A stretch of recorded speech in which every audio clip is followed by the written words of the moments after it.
66,200 मत प्राप्त भएको छ बालेन्द्र शाह र बालेन्द्र शाहलाई पक्कै पनि बधाई दिन नबिर्सिनु होला, सबैजनाले बधाई लेख्नु होला।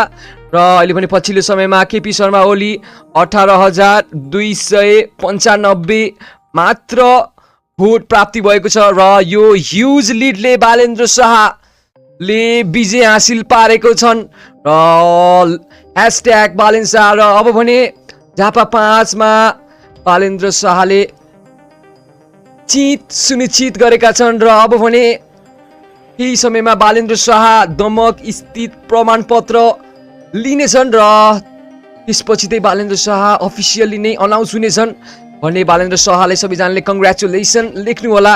र झापा 5 को मतगणना गणेर सकियो भने अहिले पहिलो स्थानमा बालेन्द्र शाह 66,200 मत प्राप्ति र कुरा गर्ने भने केपी शर्मा ओली अहिले चाहिँ निकै नै धेरै मत अन्तरले चाहिँ बालेन्द्र शाहले पछि पारेका छन् र धेरैजना साथीहरूले बालेनले भन्दै हुनुहुन्छ र बालेनले अहिले जित सुनिश्चित भएको छ। कङ्ग्रेचुलेसन बालेन।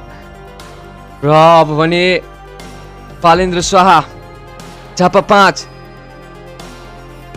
अहिले भने बालेन्द्र शाहले जित भएसँगै फाइनली अनाउन्स भएको छ र बालेन्द्र शाहलाई शुभकामना दिउँ र बालेन्द्र शाह ह्यासट्याग बालेन्द्र शाह।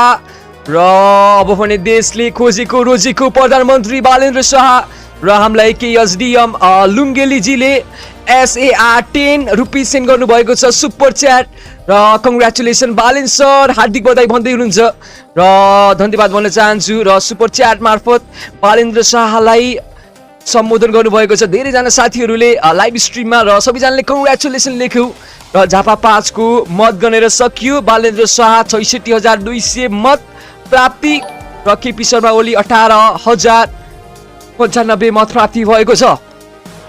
अब भने बालेन्द्र शाह पक्कै पनि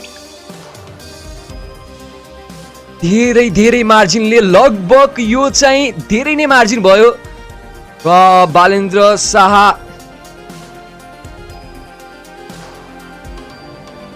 48,000 भन्दा बढी मतले लिड गरेका छन्, विजय भएका छन्। 48,000 मतले पछि पारेका छन् आज केपी शर्मा ओलीलाई र केपी शर्मा ओलीले सोचेका पनि थिएनन् होला आज यस्तो हुन्छ भनेर र बालेन मैदानमा आएका थिएनन्। मैदानमा आएपछि बालेन्द्र शाहले भने जस्तै चम्किनेछन्, बालेन्द्र शाह आउनेछन् र बालेन्द्र शाह उदाएका छन्। नेपालले एउटा नयाँ नेतृत्व खोजेको थियो, नेतृत्व पाएको छ, देशले नयाँ